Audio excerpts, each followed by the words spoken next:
Don't trip, you know? I know things is hard right now. You looking for a job. You out there hustling. I want to talk about being a whacked out conspiracy theorist. You know, police, they all have tactical training. And then they train for people who have the ability to defeat tactics that the police have. They train for people that have countermeasures, that have figured it out. We also have very complex computer programs. We have complex cures for diseases. We have a lot of complexity all around us. And of course, some of us have been drinking with D-boys when they come back. And if you don't know who D-boys are, you can check it out, right? These are people who have traveled the world doing complex military operations. Now, when they're sober, they never talk about this stuff. These are guys who never talk about these kind of things when they're sober. But the minute they get drunk, they start singing about all these complex operations they did when they're overseas. And yet, when the million or so veterans that get out of the service get back to the United States, they no longer possess these skill sets to do any complex operation, because in the United States, there just aren't any complex operations that are ever done. It only happens overseas, and anybody who says there's a complex operation, they just get labeled a whacked out conspiracy theorist. And so in this Tupac stuff, what do we have? We have Death Row Records that was worth $500 million. We have Tupac Shakur, who sold 75 million albums all the way up to 2007. Well, it's been 10 years since then. How many digital downloads has he sold? How many more albums has he sold? And has Tupac or Tupac's estate ever really been paid for the value of what he contributed to humanity? I think if you add it up, you're going to find out that Tupac and his estate were never properly paid, because there was such a cloud over the rights, and with the demise of Death Row Records, there was such a cloud legally and with the accounting that Tupac was never fully paid. So when you look at this case, and you also look at Christopher Dorner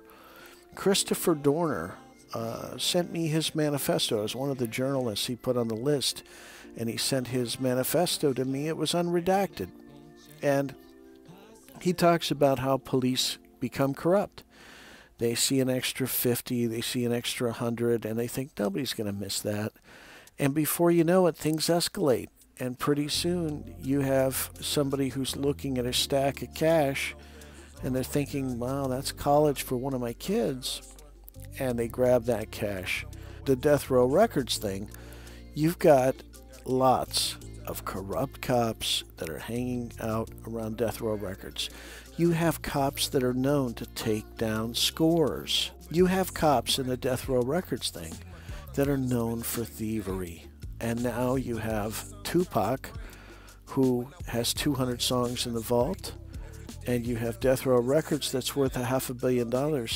You don't think that these people with military training that understood police tactics are somehow trying to plot and figure out how they can steal Death Row Records, the wealth of Death Row Records? Well, that's exactly what happened here. They stole the wealth of Death Row Records. Suge Knight even said it. Suge Knight said that David Kenner stole $80 million from him when he went to prison. That's a lot of money, $80 million. And Death Row Records was probably worth a lot more than that as a going concern. But in a liquidation fashion that Death Row Records went through while Suge was in prison, $80 million is probably the right number. Anyway, this isn't some kind of a whacked out conspiracy theory. This is a conspiracy to steal the wealth of Death Row Records and to steal the music and the wealth of Tupac Shakur. And the perpetrators so far have gotten away with it. I also would like to thank the donors that have recently come forward and donated money. I never ask people to donate money, but when they do, I really do appreciate it, and it is going to help with some of the costs of this investigation. And I just want to thank you guys. I know you've asked to be remain anonymous, and so I keep all names anonymous. Thank you very much, and let's continue this investigation. Something better for us. We just gotta get together. Unity is everything. To my people, man.